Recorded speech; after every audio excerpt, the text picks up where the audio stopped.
The title of my talk is Thought Experiments, Science Fiction, Fantasy, and the Secret Life of Your Brain.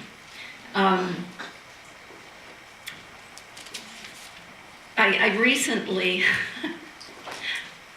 recently finally got my MA in literacy. I've taught kids forever and ever. And for that event, my parents reincarnated, yelling, "She finally did what we told her to." But in the course of it, I wrote a thesis in which I included writing prompts. The thesis was on writing speculative fiction. And one of the professors objected to the idea of writing prompts. He said, "I don't like prompts." And it occurred to me that for speculative fiction, writing prompts are not prompts so much as they are thought experiments. We talk a great deal about world building in speculative fiction. That term, by the way, is an umbrella term that many of you have heard me say this before. It's an umbrella term that avoids science fiction as space cowboys and fantasy as what I call dragons and diaphanous garments. Speculative fiction covers the what if.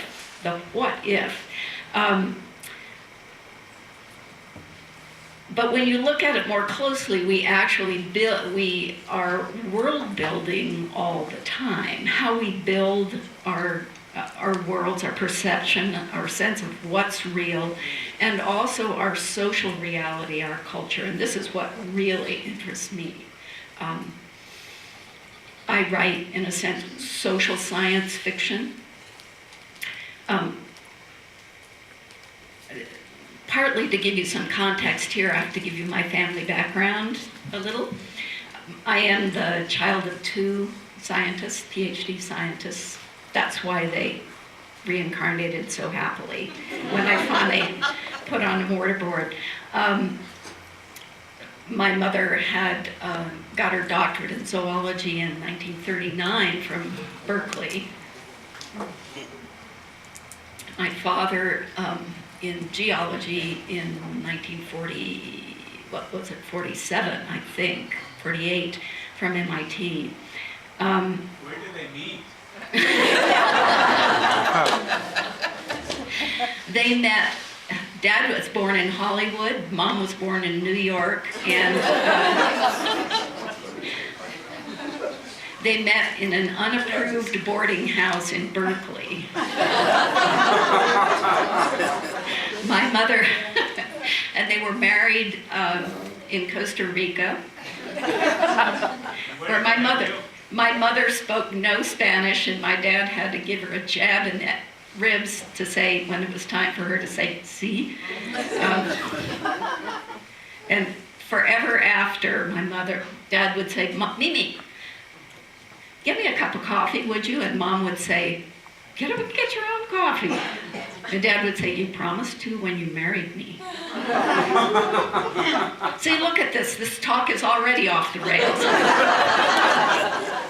Thank God. But perhaps due to my upbringing and, if we want to add a little culture shock to this, I grew up non-Mormon in Salt Lake City. But this isn't. This is important, though. It's oddly important. And by the way, I love this kind of talk. I would far rather have a conversation than give a talk.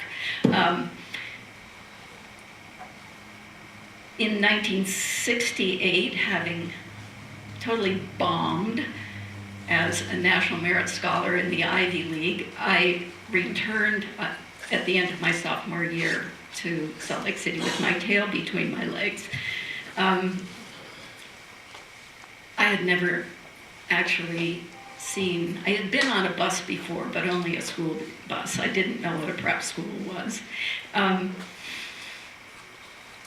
And right around 1970, I had just split up with a guy from New Delhi. I was living in Mexico, speaking Spanish, dating a Mexican, and intermittently seeing a therapist.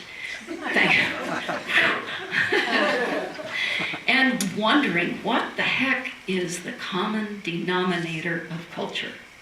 Where does it lie? I kept thinking, well, I mean, my Anglo-European upbringing had not prepared for me for this, folks. One of my ancestors was actually on the Mayflower, regarding which a Hispanic friend told me, it's okay, you're not responsible for the sins of your ancestors.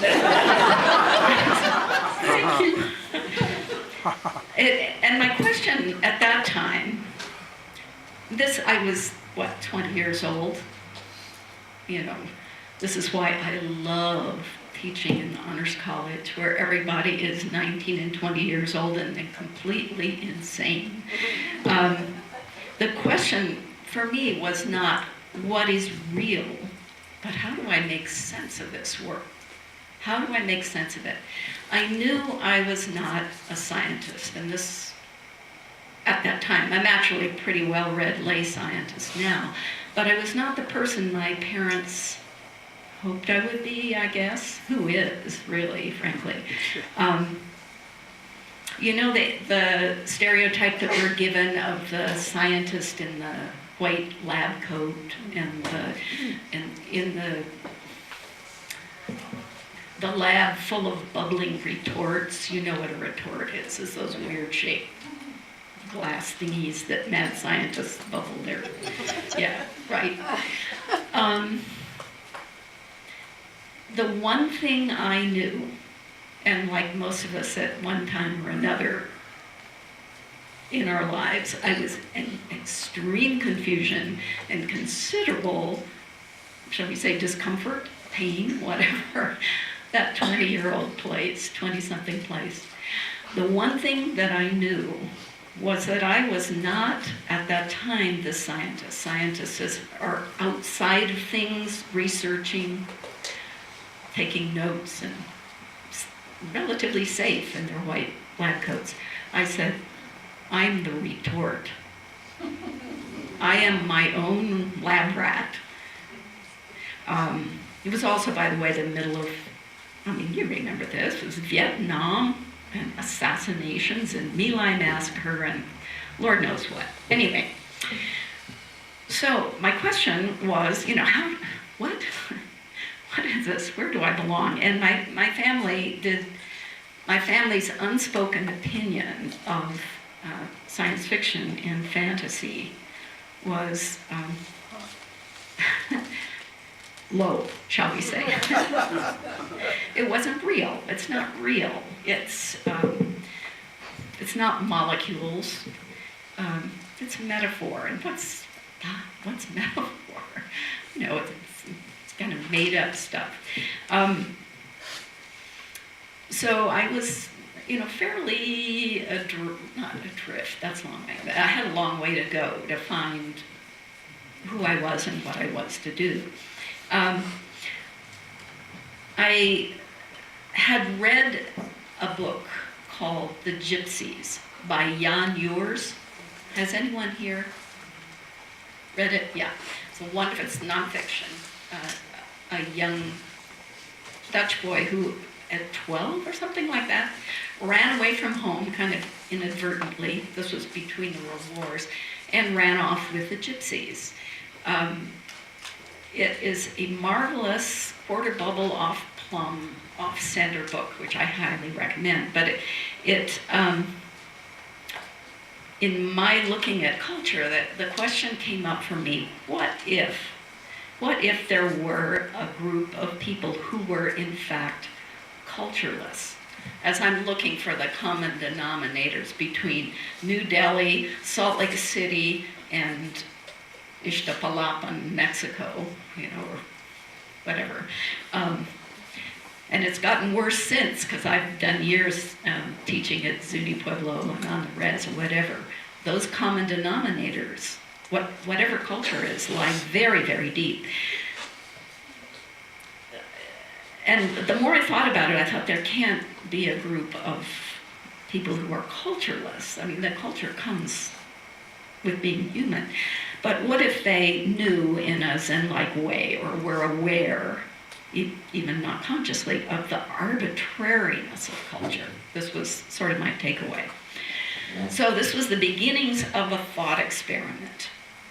And as I'm talking about this, I'm saying I am quite sure that there is not a psyche in this room that does not have a few thought experiments already installed to work on.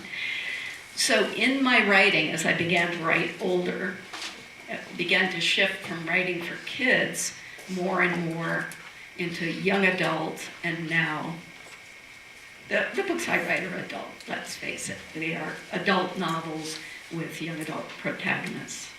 My last couple of novels.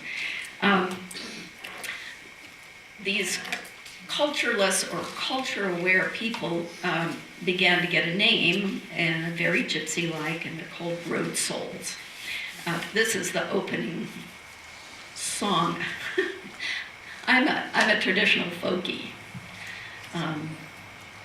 Fishermen in itchy woolens and toothless Gaelic goat herds are my musical preference.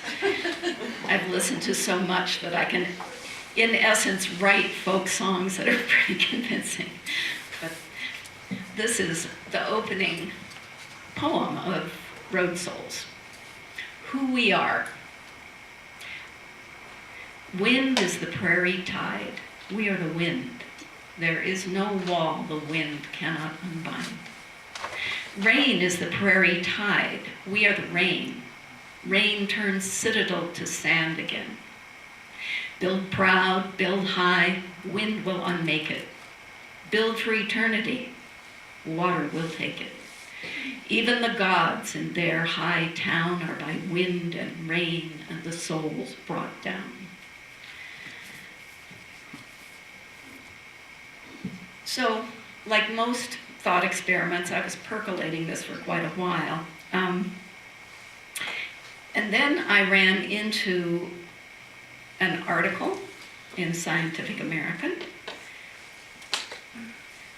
So yeah, I'm not just a fantasist. As I say, I'm a lay scientist also, and this is terribly important. We cannot, by the way, manage a planet without science. This is something we're learning too much the hard way right now. Okay, so those of you who want to take notes might want to look at Alison Gopnik, Gopnik, What Do Babies Think? There's a Scientific American article and a TED Talk also, which looks at the way babies theorize about the nature of reality. She's looking at it from a scientific, this, what makes the light turn on? What happens if I drop something? But it occurred to me, of course, that I'm looking at a room full of babies here, including myself, that we do that all our lives. What the heck? What happens to us? We are, let me back up. One of the things she's saying is that we are all, as humans, acculturated very, very early. And it kind of depends what your culture is. What you end up thinking makes the world crank around. Most of our belief systems are totally unconscious. What we think we know is the tiniest tip of the iceberg. As writers, we know this. You know that instant when you've forgotten yourself and you're just writing.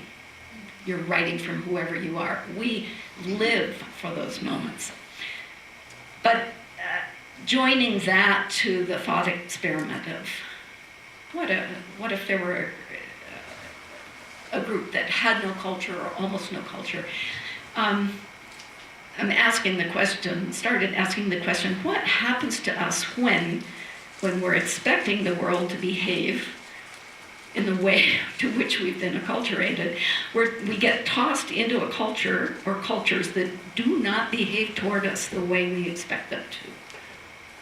I mean, how many here has been culture shocked in a foreign country? Yeah. In the United States. Oh, yeah. Thank you. Right here. Oh, my God. This is, by the way, what is happening to us right now globally with the internet and travel, whatever. All of a sudden, my little Mayflower ancestors are getting the surprise of their lives.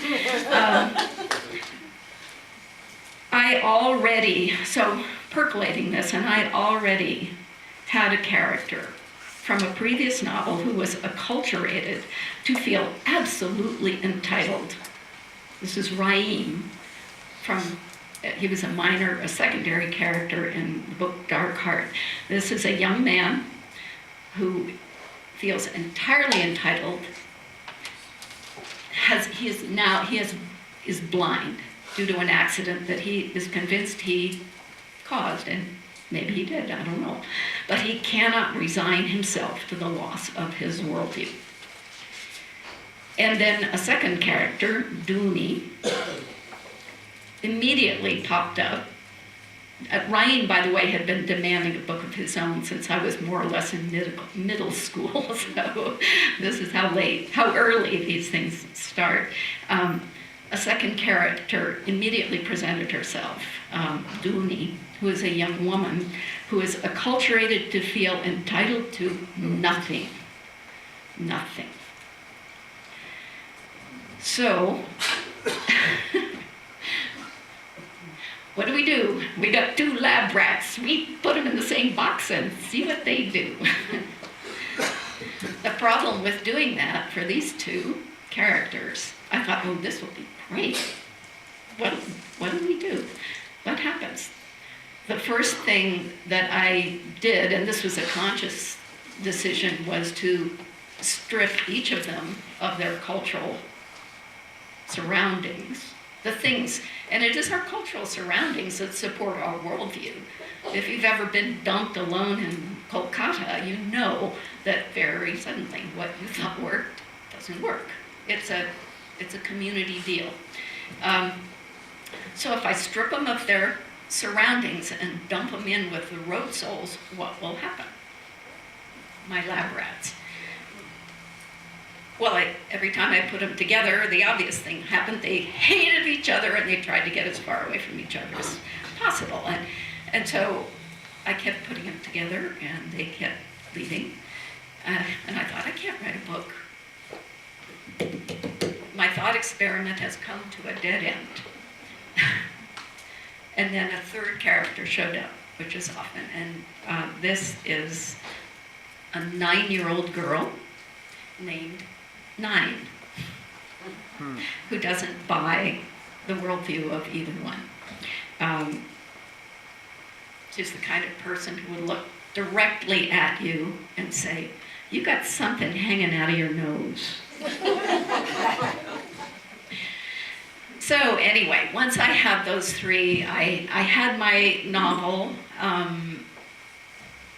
It took years, of course, because that sort of thing does, I'm sort of a semi-seat-of-the-pantser writer.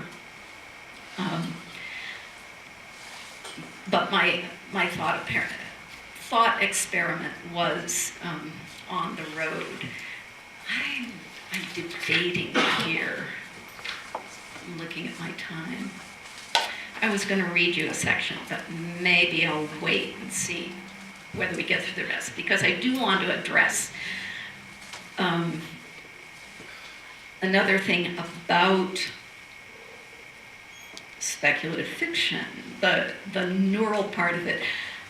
I'm talking like I know what I'm talking about. The interesting thing about speculative fiction, and all the scientists in this room will wince, and if you listen very carefully, you will hear my parents rolling in their graves. That's a little rotisserie noise there is them. that the underlying structure of speculative fiction, not science, but speculative fiction, the thought experiment, is not science. It is the writer.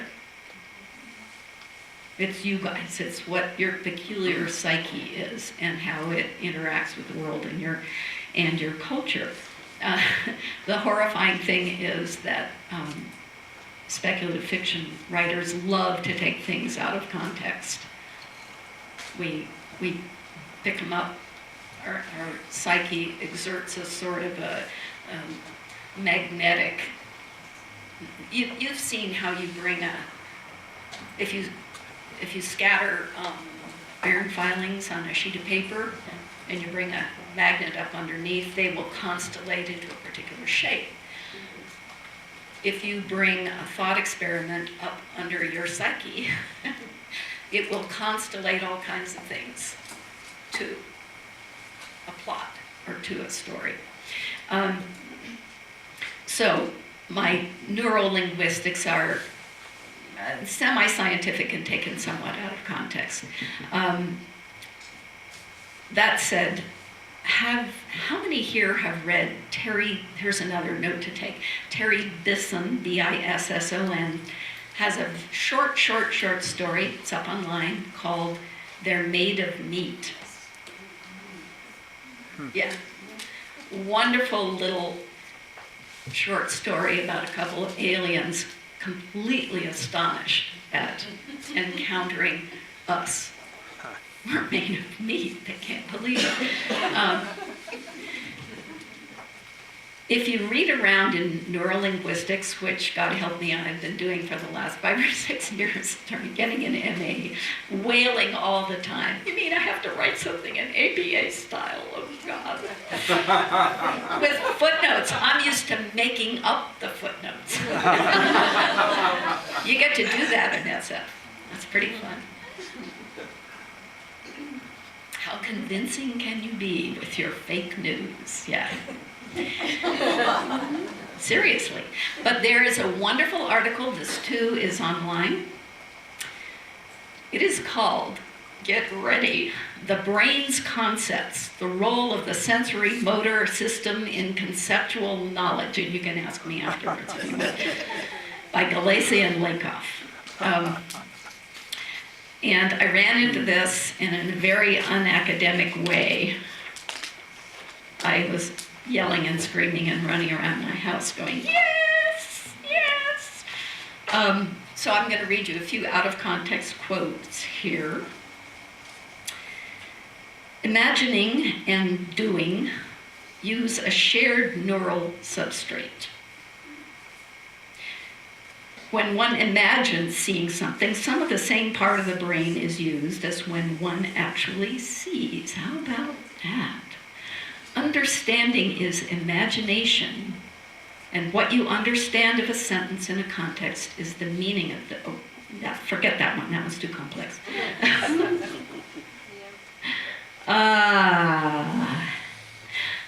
Okay, here. A key aspect of human cognition is neural exploitation, the adaptation of sensory motor brain mechanisms to serve new roles in reason and language, while retaining their original functions as well.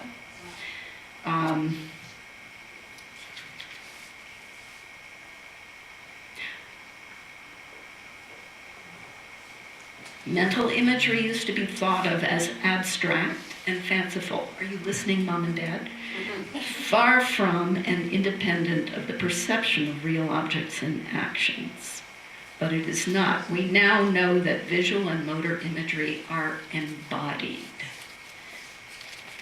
And so on, and so on. Where's my resounding final quote here? What's the name of the author once again? The name of the article? Vittorio Galassi, Jallese, and George Lakoff, Lakoff. I also highly, highly recommend to you a book called by Lakoff and Johnson, Philosophy in the Flesh. I believe I've forgotten the subtitle, Embodied Metaphor and Its Challenge to Western Thought. It will melt your brain. It's wonderfully written, and it's really thick. You can use it for a doorstop, too. But it's very readable, very readable. So in other words, the imagination is physical. There is a very fuzzy line between molecules and metaphor.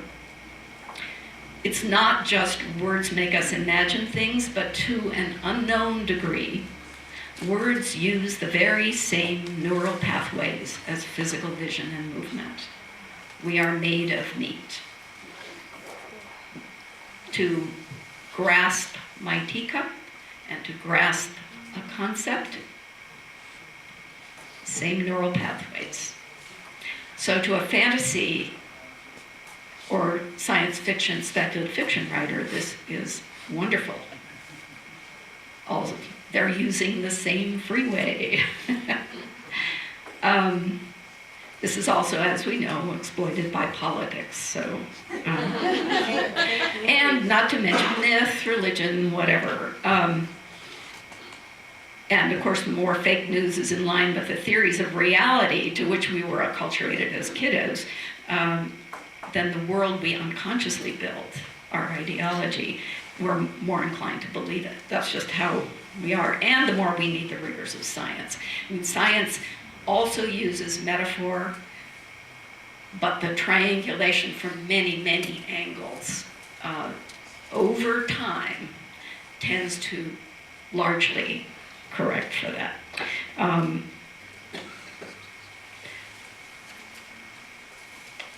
So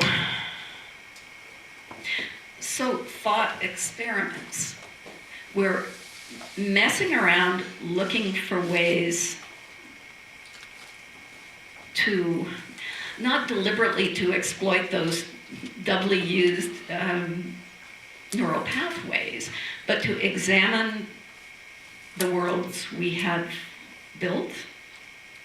That's one of the things actually we do in therapy, is to look at how we built our world.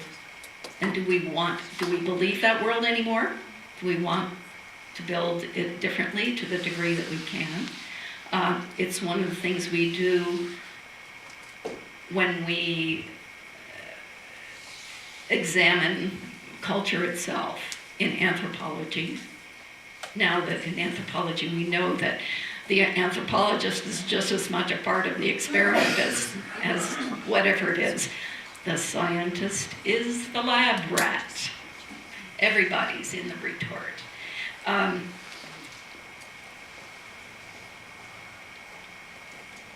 I think a lot of us who write speculative fiction are doing so consciously or unconsciously because we want to figure out, we want to embody, give a life to the culture that we intuit, that we know. We want to explore it. We want to explore the concepts, both the concepts that we've been given, the worlds we've been given. Anyway, I could go round and round on that. So one of my questions is, as a writer, what's the gateway to a shift in worldview, which speculative fiction tends to be? Often we write to find out. Every time I say something that speculative fiction is like this, I go, well, no, it's not. It's also like that. Speculative fiction is enormous, and there are many, many kinds and many, many writers. And one of the reasons for its recent explosion, it's the world's oldest literature, and right now it is evolving like a species turned loose on a new planet, experiments and whatnot. But what's the gateway to a shift in worldview that you can turn loose to build a world,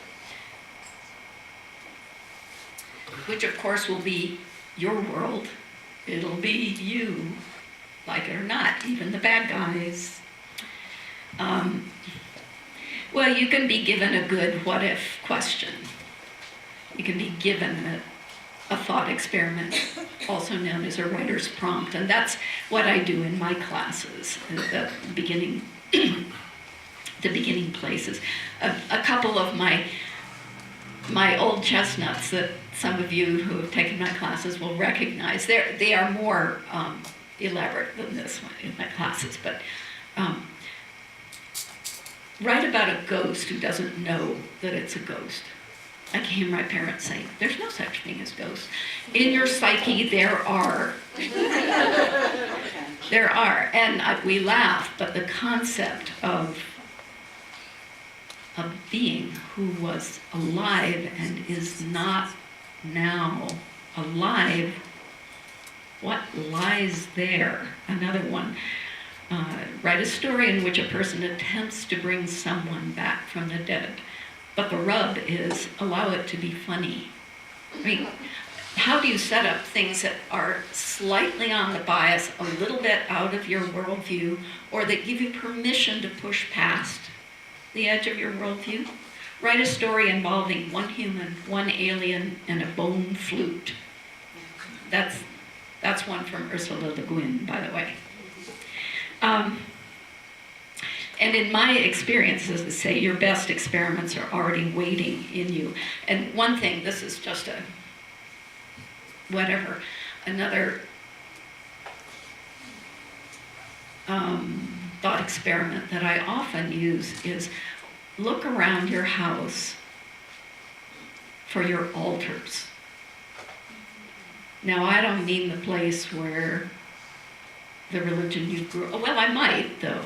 I was going to say the altar to the religion you grew up with. Could be. But altars are where the stuff of our lives gathers in little heaps of stuff.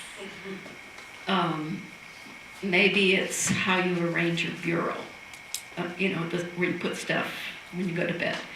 Maybe it's that little place around the family photo and that keychain that you found that looked like, reminded you of your uncle or whatever. The place where if you're a hiker like me, you go out and the rocks that you brought back accumulate whatever. Look there.